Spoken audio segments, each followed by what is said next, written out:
Soni pictures को थोड़े दिन छुट्टी लेकर सोचने की ज़रूरत है। सोनी पिक्चर्स ने अपने सो कॉल्ड यूनिवर्स में इंट्रोड्यूस किया है एक नया character Madame Web after venom and Morbius. और जब हम एक नया कैरेक्टर इंट्रोड्यूस करते हैं तो यकीन जानिए उसमें जी जान लगाने की ज़रूरत होती है, लेकिन मैडम वेब द मूवी इससे बहुत बहुत दूर रहती है। अपार्ट फ्रॉम दिस, ये सब कुछ हुआ है कोलंबिया पिक्चर्स के 100th ईयर के अंदर, जो कि और शर्मनाक है। अब ऐसा क्यों हो रहा है इसके बारे में हम थोड़ी सी देर बाद में बात करते हैं, जब हम बात करेंगे स्पाइडरमैन यूनिवर्स की और what is the Spiderman universe corporatisation.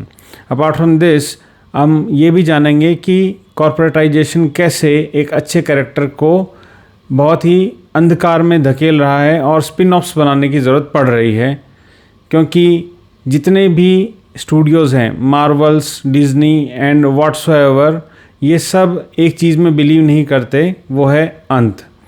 हर चीज़ जिसकी शुरुआत होती है उसका एक अंत अच्छा होता है, लेकिन मैडम वेब की तो शुरुआत भी अच्छी नहीं हुई है।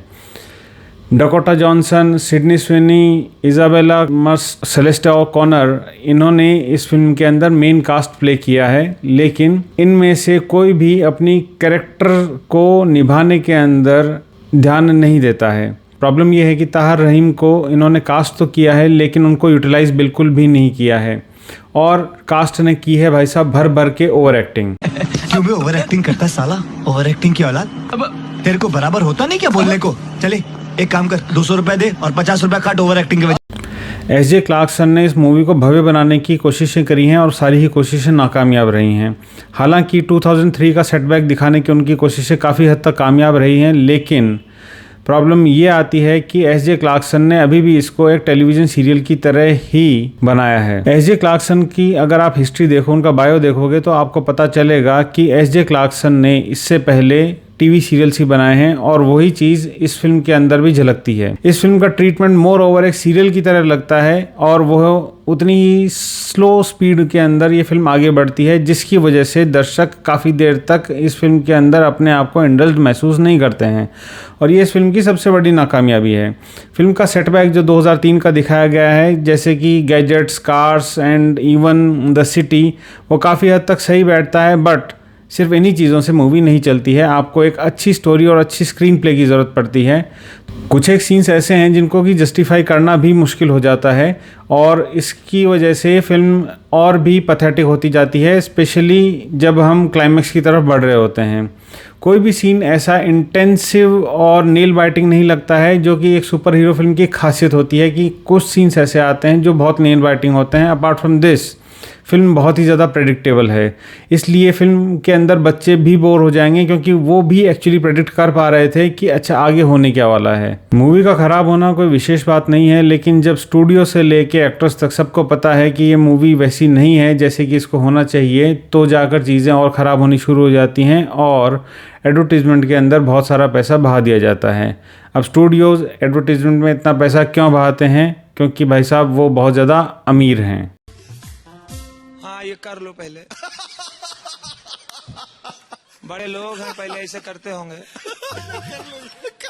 इतने सारे एडवर्टीजमेंट के बाद भी जब सिनेमा थिएटर्स में भीड़ नहीं आती है, तो इसका यही मतलब है कि जनता अब समझदार हो गई है। और जहाँ तक बात रही एडवर्टीजमेंट और स्पॉन्सरशिप की, तो ये फिल्म लगती है पेप्सी कोला का बहुत ही ज़्यादा प्रोलॉन्ग्ड कमर्शियल भी।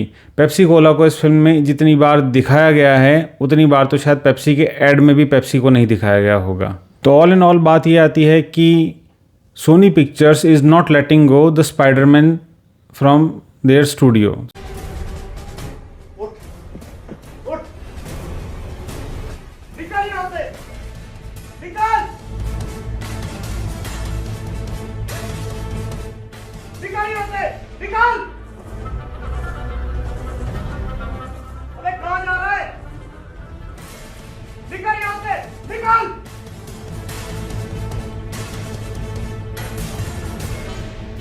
सोनी पिक्चर्स का और स्पाइडरमैन का कुछ विशेष नाता बन गया है। तो साहब स्टोरी ये है कि 1996 में कैनन फिल्म्स ने स्पाइडरमैन के ऊपर मूवी बनाने की कोशिश करी थी, और उन्होंने मार्वल से राइट खरीदे थे। 1986 से 1996 तक ये चीज़ें चलती रहीं, बट 1996 में जब कैनन फिल्म्स ने इस चीज़ को छोड़ दिया, वो दिवालिया हो गए, तो मार्वल ने उनसे राइट्स लेके 1999 में सोनी पिक्चर्स को ये राइट्स बेच दिए। अब 2015 में कहीं डिज्नी, मार्वल और सोनी पिक्चर्स इन तीनों की कोई कोलैबोरेशन हुई और उस कोलैबोरेशन के तहत ये था कि अगर सोनी पिक्चर्स को कोई सोलो स्पाइडरमैन मूवी बनानी है तो वो अभी भी बना सकते हैं। लेकिन अब स्पाइडरमैन मोर ओवर एवेंजर्स का भी हिस्सा बन गई थी, क्योंकि मार्वल शायद ऐसा चाहता था। तो ये सब कॉम्प्लेक्सिटी, ये सब कॉर्पोरेट कॉम्प्लेक्सिटीज़ की वजह से they are actually killing Spiderman. और स्पाइडरमैन के जो Spiderman so called multi universe and what not extended movies जो बन रही हैं वो एक्चुअली कैरेक्टर को किल ही कर रही हैं।